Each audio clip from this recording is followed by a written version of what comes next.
Hello, everyone. Can everyone hear me? I couldn't tell if I can hear. Yes, I think I did it. I'm technology challenged on Saturday. Okay. Yeah, that's thank you so much. This has been wonderful, the day, and having wonderful experts and artists and seeing the exhibition through new eyes. I'm gonna start just a little bit not with the arts, because I've made sort of a tie and observation that all three of you have had different careers before you got into the arts. And I think that that's kind of important to acknowledge, because that shapes a lot of the people that we are. So I'm really curious to ask you all how that kind of is, like, the transition from having sort of a really very different career to becoming now artists or arts professionals, and how you sort of see yourself now versus then. If we could start there. Okay, well, I'll start. I had a very left-brained career. And my final job in the public sector was as head of the system of higher education for the state of New Mexico. And I had gone back and forth between the private sector and government, both federal government and state government, for my entire career. And I started, when I left the Hill, I was staff director of a U.S. Senate committee. When I left the Hill, I started a business that fortunately grew, and I was able to sell it to a large consulting firm. And that enabled me to then decide after a few years with them to retire. But as soon as I was retired, I got a call from a man who was on the board of the Heard Museum, and they wanted a new director who they thought could put the museum on sounder footing. So they wanted somebody who had a business background, well, having run and grown a private firm for 20 years, but also I was a collector of native art and had been involved with native art and artists for really almost all my career, but as a side issue, not as a part of my work. So I failed retirement and went to the Heard Museum as the CEO. And I got there, and of course most of my time I spent trying to right the ship and raise more money and put in a working burglar alarm system and fire alarm systems. That they had let the systems go, and so the building and the campus was in bad shape. So I worked on that, but then I had my opportunity to curate an exhibit, and I discovered, much to my surprise, that I loved curation. That I could have spent my whole career in curation and been happy with that. Of course, I love the career I had, but I love this second career where I have been an arts administrator and now a curator. Yeah. So now I'm retired again, but curating exhibits. So I'm really not retired. Not quite. And yesterday I had the occasion to hear that your first show ever that you curated got a write-up in the New York Times. So I don't know how that's a possibility, but I do know you're where you're supposed to be, right? Because that's phenomenal, right? The first time that you ever sort of put your eye to it, and you've been collecting for several years. So yeah, I've been collecting. Actually, I bought my first piece of native art when I was 5 years old. I grew up in Oklahoma. And my father has a native background. And so we're Native heritage, but not enrolled. Mm-hmm. But we went to Santa Fe and we went up to Taos. And my parents had given both my older brother and me some money. And they said, Now, on this trip, if you see something you want to buy, you have your own money. Don't ask us for money. And you can buy whatever you want, but when your money's gone, it's gone. And so, be careful. My brother bought a candy bar everywhere we went. But I bought a pot at Taos Pueblo, and I still have it. Oh, lovely. So that was the beginning of collecting. Oh, man, that's a wonderful story. I'm going to keep that. That's a real gem. Carol, how about you? You had a career as a sociology professor, but you were making art maybe on the side a little bit? Well, is this working? Okay. Well, like I mentioned in my talk, I grew up surrounded by artists. My mother was an artist. My grandmother was an artist. I married an artist, but he doesn't do art anymore. So it wasn't much of a transition, although, I was working on my education. I still would always go back to my art. I think once you're an artist, you're an artist. Mm-hmm. So that wasn't much of a transition. And I think the last part of your question was, have I changed because of that? Mm-hmm. I think I've changed not because of my art, but because of just aging, my life, just going through life. I mean, the life experiences that we have, we changes us as we age. So I'm not sure if that you can attribute that to the fact that I can finally do what I've always wanted to do as a kid, to be an artist. I don't know if you can contribute that to it. So. Yeah. And Dan, you had a life as a tow truck operator, a mechanic, and then an artist. You came in and you said right away, this is it. Yeah, it's one of those things you don't really, you think you're going to do one thing. And I knew the minute I saw a path for glass art that being able to make things with my hands, as a mechanic, it was just natural to sort of work with my hands. Mm-hmm. I was raised by a bunch of artists, and I feel like, you're just not encouraged to you do this and your art. Like you mentioned, it's like a lot of times it just wasn't pragmatic. I went to work at 13 years old, washing dishes, and I needed I wanted shoes, I wanted clothes, I had to have a job, and getting a job as an artist just doesn't seem really feasible. So I went to trade school instead of high school, graduated early. And, I've always been an artist. I'd say, I was raised by a lot of artists, and we grew up really poor. I used to think that my mom had failed because we didn't have a TV growing up. I'm like, how could you do this to us? And I feel like that's a big part of why I'm an artist, is because you're forced to be creative, to do things, go outside and play. And, the Creator hasn't blessed me with grandkids, but I one day, hope to, I got a family and I have kids, and just listening to your story of you and your granddaughter, that made me real happy, because we learned, and I didn't plan on being a teacher, and I'm almost 50, so I didn't know that I was going to be elder adjacent, but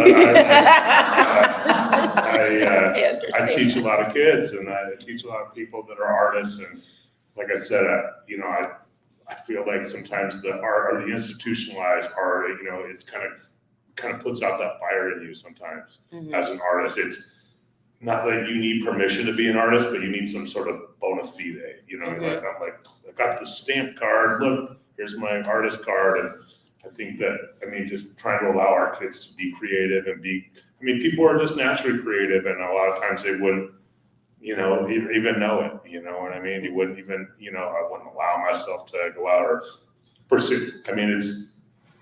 It is really rewarding. Like she said, we're really fortunate to do what we do. Because I think a lot of times people that make artwork often have other jobs, and but you got to do something that feeds your fire, or you find you're passionate about. And for me to do my work, the hardest part was getting here. I'm just sparing the details. My trip here was difficult. but I love what I do. I love sharing. You know, it's real easy for me to talk about my artwork because I love doing it.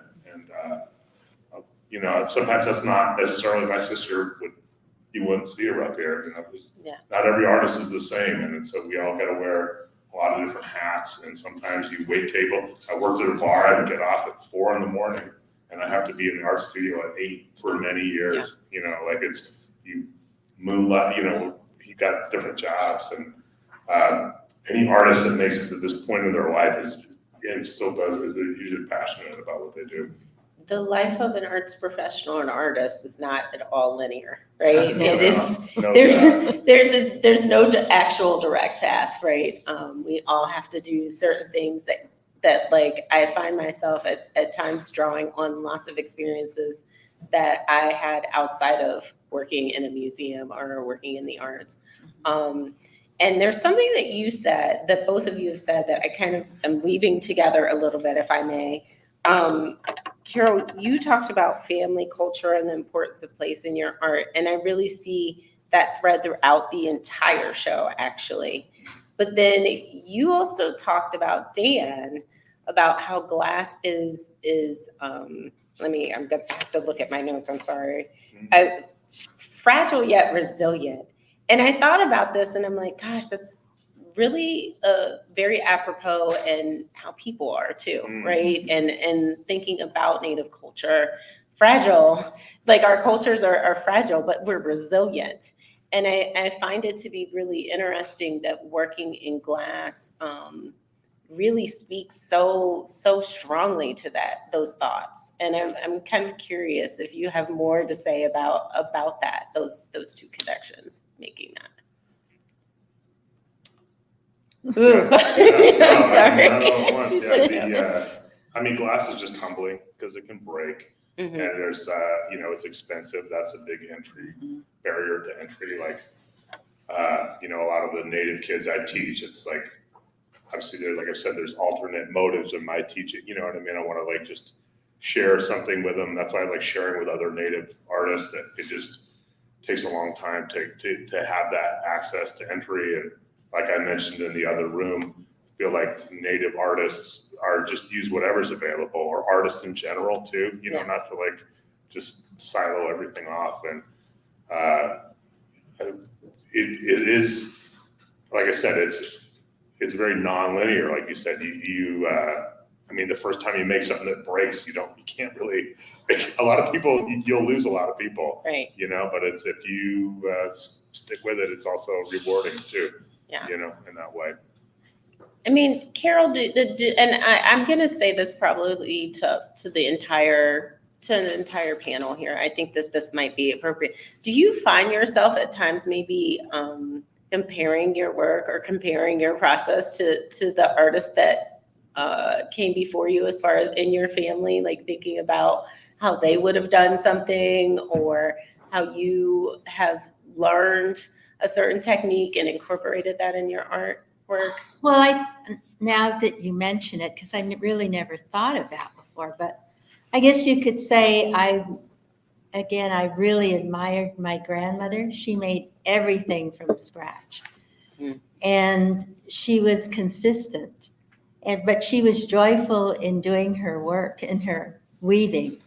And so I think I do the same thing. Not that I make it glass from scratch, but when I'm working with my glass, it's really a joyful experience for me. And I think most artists experience that same thing. How about you, Dan? You showed a lot of your grandfather and Well, father's. Okay. I'm sorry, I just having a moment thinking about grandkids I don't have. But about my family, absolutely. You can see the really direct line of the totems, the totem carving. But I also, I heard something great from Dempsey Bob, another totem pole carver in the Southwest Alaska style. And you don't want to go back and just recreate their work. Like you were mentioning, either like people want to buy these gift store, or they wanted things that were contemporary and colonization time, or like the original works. it wouldn't be right for me just to go back and remake his work. And a lot of times, I think, like, again, back to the music analogy, you've got to learn how to play other people's music, but the real art form is writing your own music. And you've got to learn how to play, the classics to get to, I had to learn how to blow a lot of Venetian style glass before I had the toolkit to try and find my voice. And then finding my voice, it's this great introspective thing for me. I've learned so much about my culture through my artwork, and studying with other artists. We all are standing on the shoulders of our teachers and the people who got us here. So it's a definite, it's a real direct reflect of the culture, but trying to find a contemporary, trying to find your own voice, I think is tricky in anything that you do, music, art, whatever. Well, I was just going to say, one of the things I love about Dan's art is that he takes inspiration from his grandfather and his great-grandfather. And it's when I first interviewed Dan, it's one of the first things he said is that he wanted to do his own art, but that he loved the fact that his grandfather was a totem pole carver. Mm-hmm. And that's one reason that he made totems. His totems are totally different. They're his own. But there was the tradition in his family of totems. And I really loved hearing that and put that in the book. Yeah. So my next question is for you directly, Letitia, if I may say. Okay. I'm really curious about, this is a historic show. There's never been a show like this ever done before. And, as a curator to curator, how did you, this is the inside question. How did you figure out who because you had to make choices. There were people that aren't in the show that you probably really had on the list. And how did you really kind of say, this is going to be my core group? And were there people you maybe had to go to and say, I'm sorry? Well, when as you gathered from my talk, the first thought of doing something like this was when Lloyd talked to me in 2001. And then when I was at the Herd in 2011, I thought more about it. But there weren't that many glass artists working in Indian country. When I first thought about doing a book, there were a handful of artists, and I knew who they were. But by 2011, when I was at the Herd, there were more. And then as I started actually working on this, and 2017 is when I really started writing, the number of artists increased. And so I included all of the Native artists that I thought were doing really interesting work. Mm-hmm. And there were a few other young people and others who were doing some work in glass, but as a sidelight. So I chose those that I really thought had an interesting story and whose work I liked. Mm-hmm. and that for instance, Carol, I learned about Carol's work, and I just loved her Grandmother's Legacy series. I just thought that those were marvelous pieces. Dan, I had known of his work, and of course Seattle is quite a center of glass art. So it wasn't a hard choice. It sort of, it all came together. I was able to interview almost everybody in person. I interviewed a couple of people on the phone. I was fortunate that I had interviewed Dale Chihuly back in 2011 when I was at the Herd, because he was really kind of still at the top of his game, and he's not well now. Mm. I did interview him again, and he also responded to some written questions I had, but he and his people were also very helpful. So it was actually a joy. It was such a joy to be able to work with all these artists, to talk to them, to see their work, and to then choose the pieces that would be in the exhibit. And of course, as I mentioned, my intention to do a show was to do it based on each artist separately showing their work, when I realized that it would be a much more powerful show as I looked at the objects if I organized it by that intellectual content of the objects. Yeah. I'm really struck by this idea about the glass allowing the artists to do certain things as well. I think, when you look at the show in its totality, you see some really amazing feats. And I was really struck by that comment. Like, how do you prepare yourself to go into making a new piece of art? You use fused glass, you're blowing glass. They're really two different techniques, but they're no less difficult.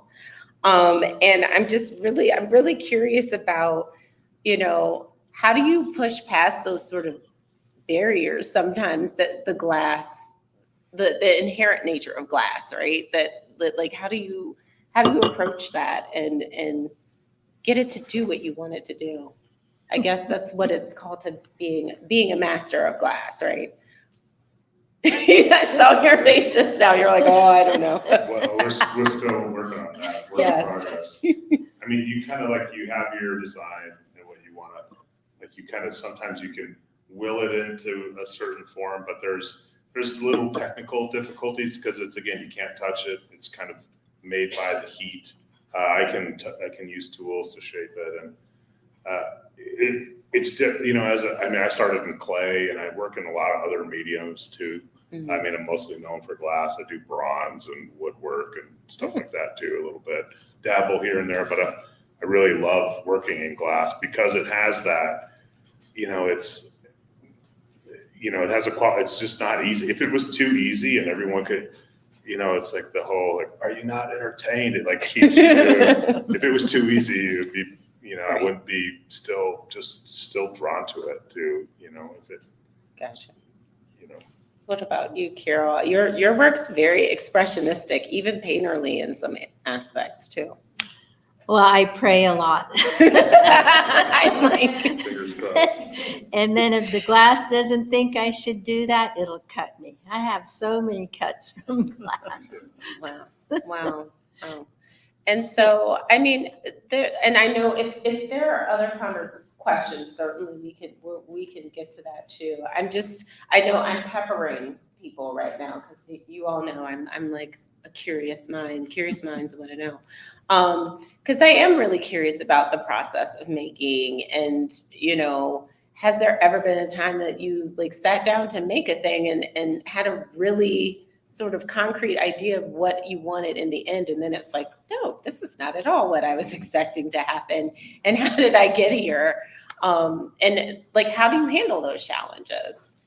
Well, I don't think they're really challenges for me. I think the glass wants to do what the glass is going to do. Mm-hmm.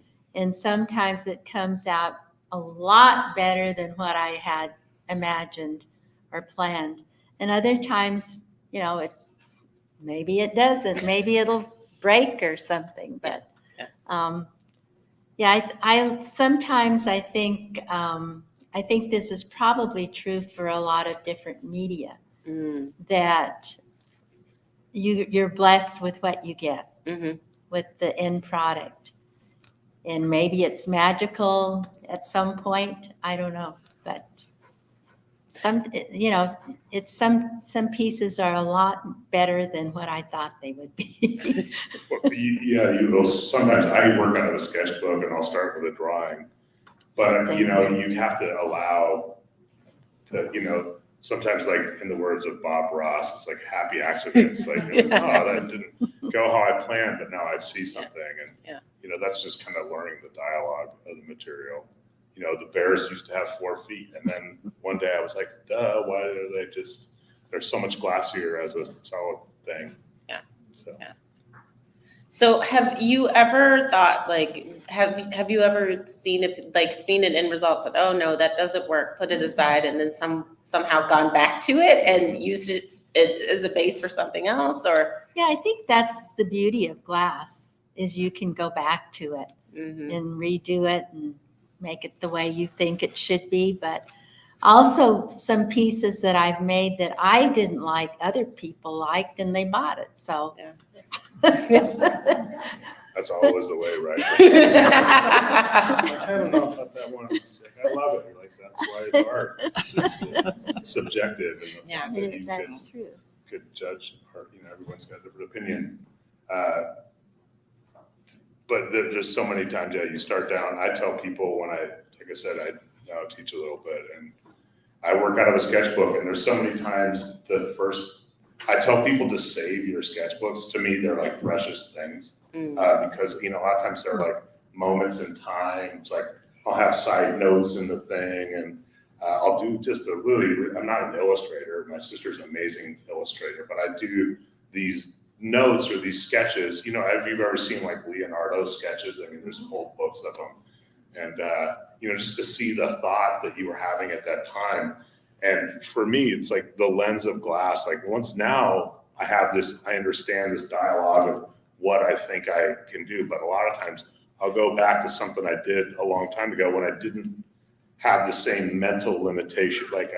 Your first sketchbook is precious because you allow yourself to dream in a way that you can't once you have, just like the eyes of a child. The kids are, that imagination. They're not so like stifled by what is acceptable or not, what works or not. And now with, more experience, I go back and look at an old design I have. I'm like, oh, that was great. I would have, I was thinking outside the box then, I really like this idea of thinking of glassmaking practices as far as even the blowing as being a very collective practice, that like there's so many different hands and so many different people participating in it. It becomes a group effort to sort of give rise to, the practice of your practice in totality, right? Not just the piece, but the practice is a collective effort. It's you not. have to let go, and that's being able to communicate too. And I think when I was, like I said, when my early art career is ceramic, it's just, you don't have to like have a dialogue about what you're thinking with someone else. Where when I do this, it's, a lot of it's turning it over, just letting the glass do what it wants to do. I think that's the first thing that glass does is you put it in the oven and you kind of like fingers, what are you going to get? You're not exactly sure. Sometimes it goes left when you thought it was going to go right, but that's part of like creating that, is being able to let go a little bit. So you have to get comfortable with like the unknown. Yeah. Like so there's actually a little alchemy to being a glass artist then. Oh, definitely. Well, some colors, she mentioned COE, and that's compatibility of expansion.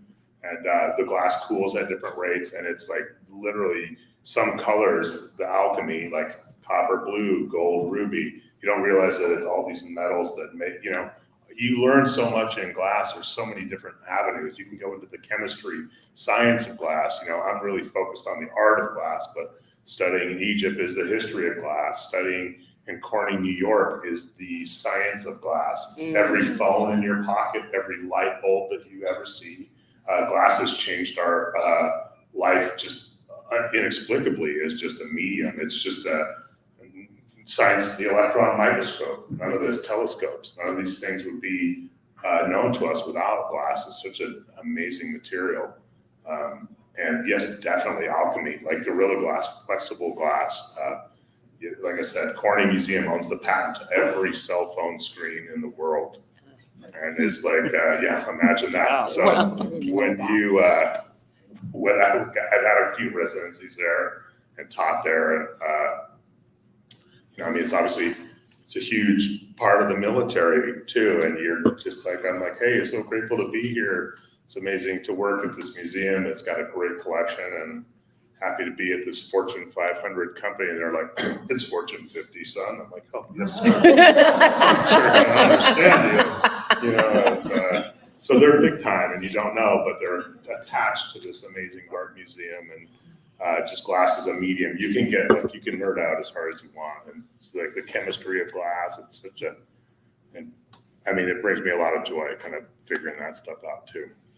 I have one last question, and then I think I should open it up for other questions. And it's just about the future for everyone here, like what you're working on now, what we should expect to see, and what artwork you're maybe dreaming of making, or show you're dreaming of making in your second retirement. Well, one thing that I can share with you is that International Arts and Artists, the firm that is actually handling the travel of this exhibit, it was originally scheduled to go through 2026 to 8 venues. And because of its popularity and other museums asking if it would be available for a longer period, the tour is going to be extended into the end of 2027. So there'll be more venues added. So I continue to have some obligations related to that. And other than that, I've got another book that I've got the research done for. It's on a sculptor. Her name is Retha Walden Gambaro. If she were alive, she'd be about 115 today. And she began sculpting late in life.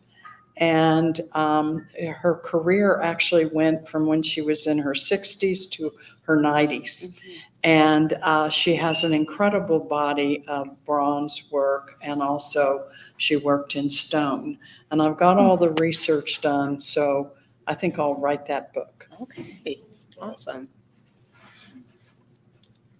Well, I think I went into my future plans in my presentation. Yes. So mainly I'd like to do more collaborative work, and I really would like to learn how to do glass casting, better glass casting.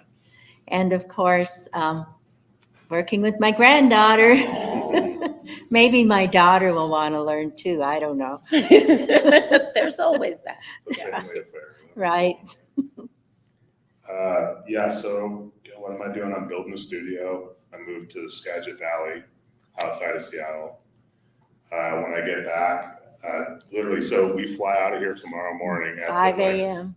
Before We leave at 5. Super early to Indian Market, which is in Santa Fe. I have a big show for Indian Market next week, so I'll be doing demonstrations, and it's kind of my annual show there. But when I get back from there, I land on Sunday, and then on Monday I have an installation at the Seattle Aquarium.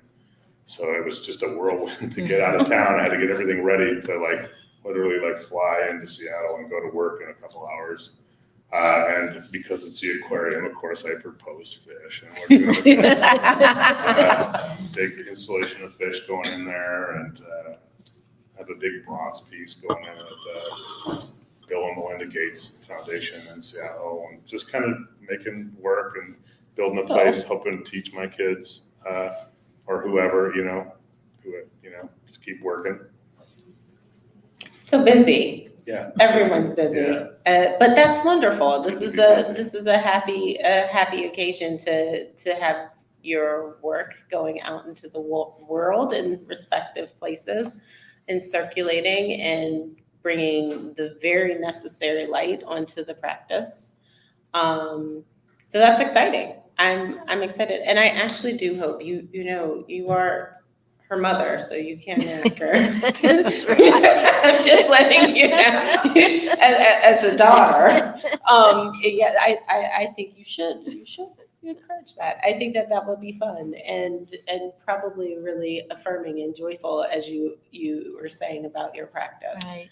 So I know there are others here. I see a hand. I think each of you mentioned the interesting dimensions of the interplay of glass and light. Now, obviously, light impacts probably most of the visual arts, right? How you place the light source in a painting and so forth. Could you elaborate a little bit more about what makes the interplay of glass and light particularly intriguing?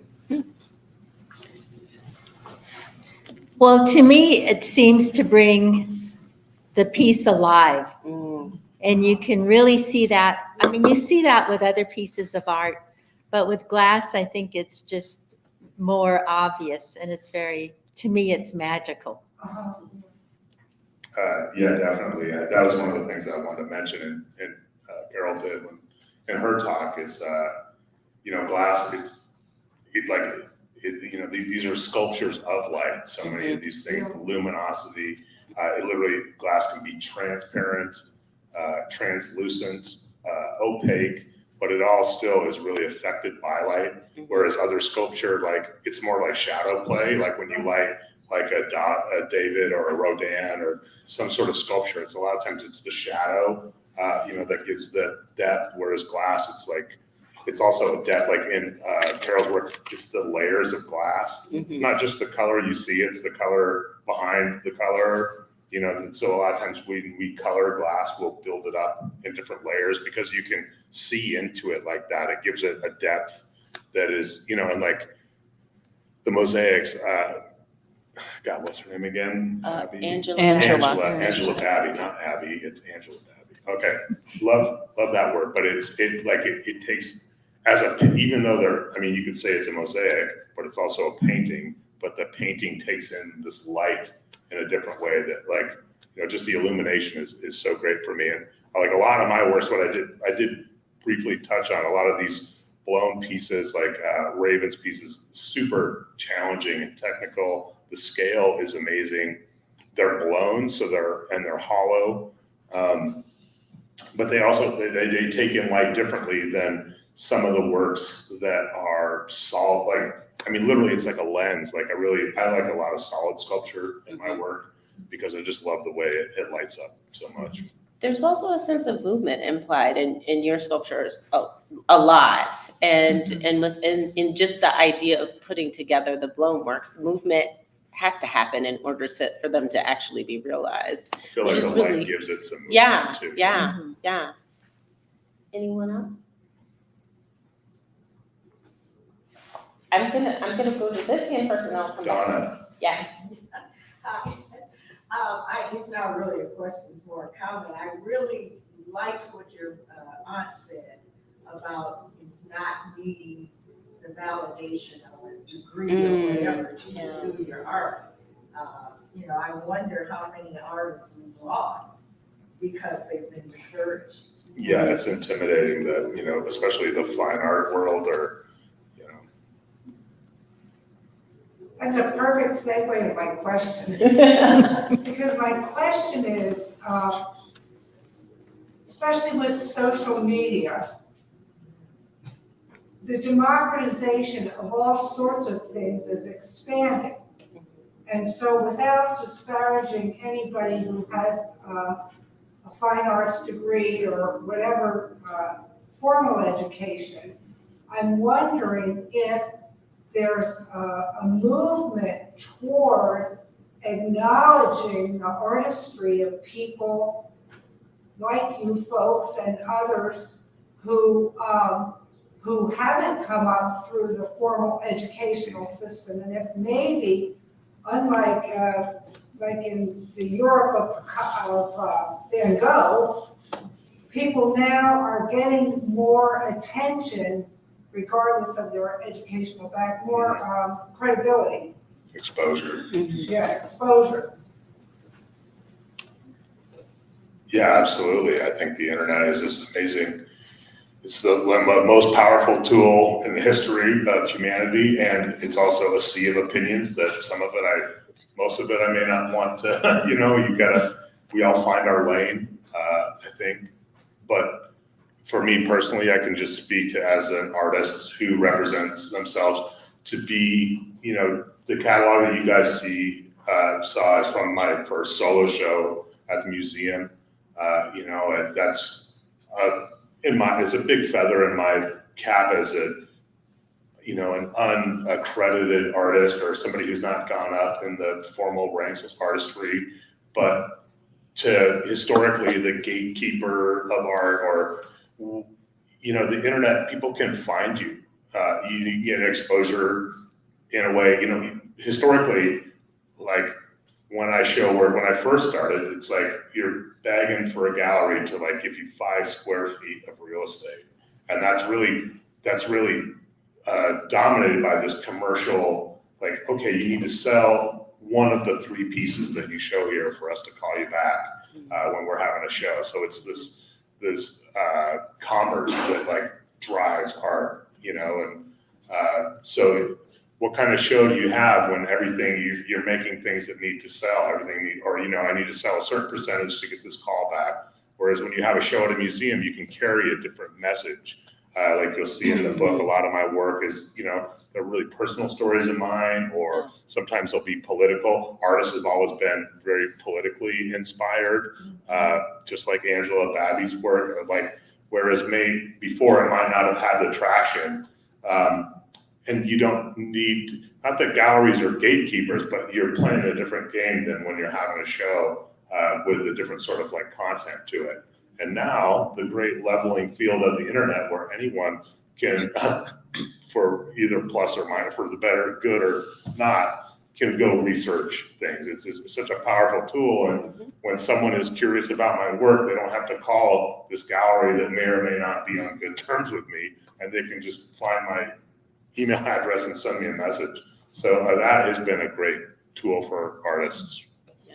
I would also say, as someone that is a curator and I follow lots of artists online, and there have been artists that maybe have been seen here and in other institutions that I literally started out having a conversation online, and then we, met and we did studio visits, or like there are people that I have looked at years and years and years ago that I then have said, like, I saw this like probably 10 years ago.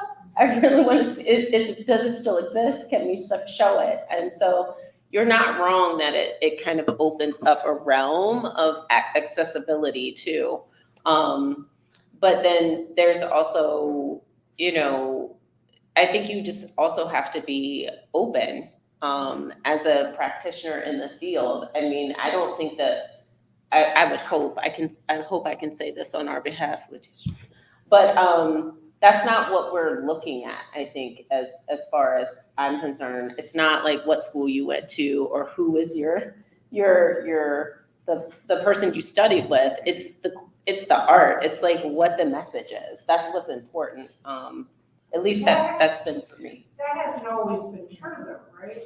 I don't know about that. But I mean, for me, I can talk about my practice as a curator. That's probably the reason why I got into the field, was because I wanted to see art that represented a different aspect of our society than what I grew up in Chicago, going to the Art Institute of Chicago as a kid.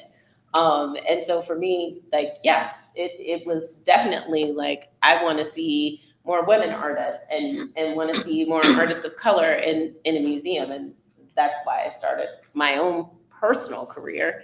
And then when I see shows like this just gives us, like Clearly Indigenous, this gives us more insight into an area of our nation that, one, we didn't have that insight before, but also it sheds light on a whole new world of artists that we should be looking at and paying attention to. So that's the work that we're really dedicated to doing here at the KIA. And I think from the very beginning, since our founding, we've been dedicated to that. Yeah. Well, I would like to take that question and from a different perspective. And that is that it used to be that knowledge was gathered in museums, and people of knowledge were gathered in universities, and you had to go there to gain that knowledge. Yeah. You had to to show up at the museum in order to gain the knowledge. Now, this program is being live streamed, so you came here to get it, but there are other people that are seeing it online.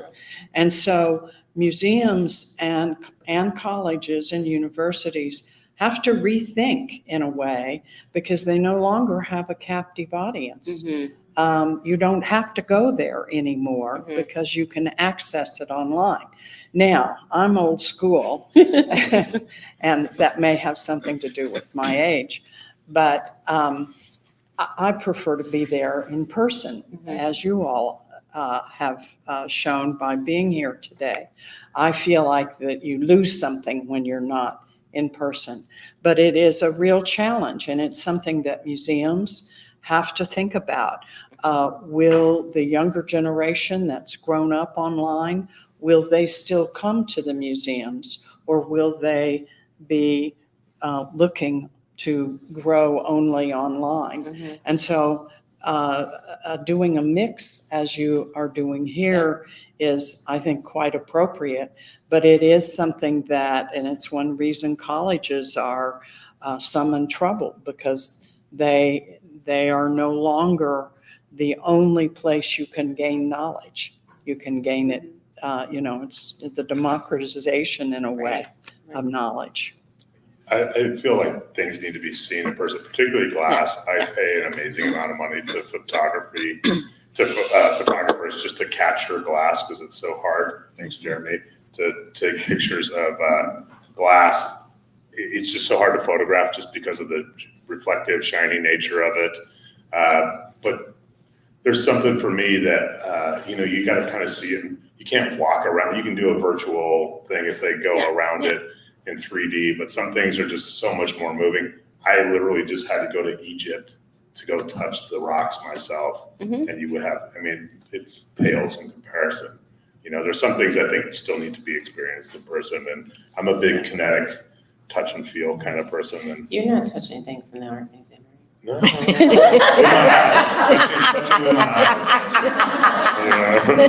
This lady. Yes. I just wanted to say that I was really, this exhibit caught my attention because of the connection between Chihuly, who has a very large reputation, and then Indigenous artists. And I lived most of the time in Santa Fe, and I was very intrigued by the historical connection with IAIA. And so you can still be drawn to different levels of why something attracted. Some of them can be new, and some of them can be old, and some can be the juxtaposition. It's, it's so fortunate that Dale Chihuly came to Santa Fe almost by chance in 1974. And Dale and Lloyd became fast friends. And the glass studio at IAIA stayed in existence until they moved to a new campus. And then they didn't have glass for a while. But then a glass artist who was from the Santa Fe area, Flo Perkins, non-native, she retired, and she left all of her equipment to IAIA, and they've rebuilt the studio there. And so it's wonderful that they were able to do that.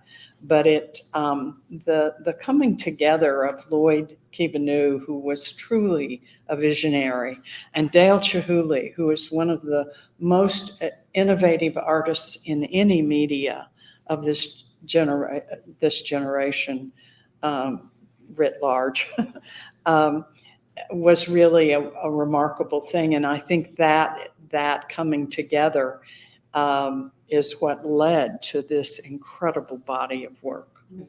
And then you described also how it moved on to towns, because Chihuly then supported the artists who were working there by donating his world famous artwork, or certainly becoming world famous artwork, to support their cause.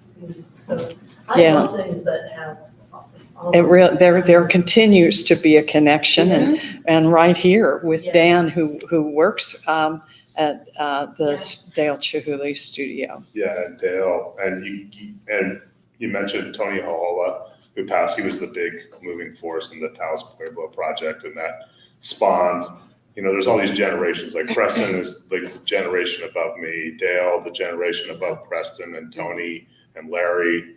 And so, we have this lineage. And so when we do like native protocol in our community, like at an event, you always, like when you introduce yourself, that you guys got the light version of the protocol introduction, but then you always reference your family and where you're from. And just that lineage of these people just within the show, Dale, Preston, Dale and Larry, that's all that generation. And now there's kids, that we're teaching below me. Like I showed Doug in the slideshow. People often don't know about Dale. Like he obviously is a super successful sculptor. He was a weaver before he came, and it was like you said, almost by chance. And he doesn't have his MFA is in interior design, and he worked with fabric and then just saw glass. And like many of us, like the minute you see glass, you're like, shiny object, that thing, and like a little crow or something. You just like gotta have it.